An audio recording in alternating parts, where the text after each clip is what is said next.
Hello বন্ধুরা, good afternoon. Welcome back to my YouTube channel মিমিতপু ব্লগে তোমাদেরকে আরও একবার ওয়েলকাম এবং ভালোবাসা।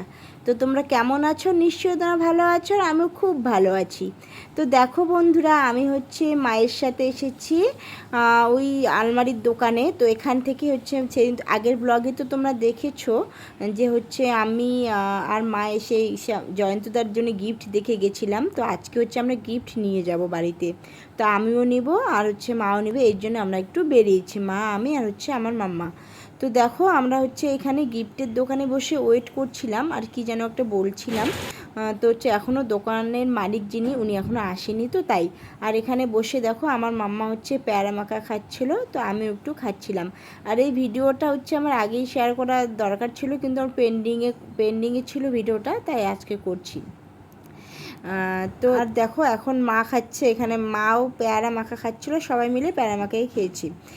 পেয়ারা মাখা খাওয়া দাওয়ার পরে মানে মালিকের তো আসার কোনো পাত্তা ছিল না, মানে কি একটা যেন কাজে আটকে পড়ে গেছিলো ওনার আর একটা ইসেতে।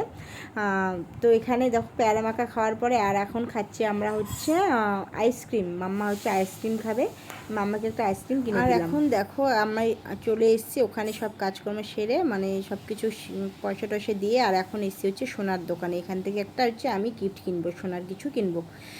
দেখো তারপরে চলে এসেছি এই দেখো জুতোর দোকানে। এখান থেকে মাম্মার একটা জুতো কিনবো, দেন বাড়ি যাব। আর বাইরে না প্রচণ্ড বৃষ্টি হচ্ছিলো, তাই বেশি কিছু আর ভিডিও শ্যুট করিনি। এখান থেকে মাম্মার একটা জুতো পছন্দ হয়ে গেলো, একবার এই দোকানটাতেই ঢুকেছিলাম, আর এই দোকানটায় ঢুকেই জুতো পছন্দ হয়ে গেল। তো মাম্মা বলছে ওই জুতোটাই কিনবে। তারপরে আমি দাম জিজ্ঞাসা করছিলাম, আর দেখো হাসাহাসি করছিলাম, আর আমার বরমশাইকে আমি ভিডিও কলিংয়ে দেখাচ্ছিলাম জুতোটা। তো বললো যে জুতোটা নাও, এই দাদার দোকান থেকেই আমরা জুতো নেই, বেশিরভাগই দাদার দোকান থেকেই জুতো নেই। তো দেখো জুতোর প্যাকেটও মাম্মাকে দিয়ে দিল, আর এখন মাম্মা তো ভীষণ খুশি নতুন জুতো পেয়ে। তো দেখো বন্ধুরা, আমরা এখন জুতো সব কেনা হয়ে গেছে মাম্মার জন্য, আর এখন আমরা একটু ওয়েট করছি, কারণ কি বাইরে না বৃষ্টি হচ্ছিলো। তো ভাবছিলাম একটু ওয়েট করে দেখি বৃষ্টিটা কমুক, তারপরে আমি স্কুটি নিয়ে এসেছিলাম, তো তাই বৃষ্টিটা কমবে, তারপরে আমরা যাব। তো চলো বন্ধুরা, ভিডিওটা আমার এতটুকুই। আবার দেখা হবে অন্য কোনো নতুন ব্লগে। ততক্ষণে সবাই সুস্থ থেকো। Love you, by.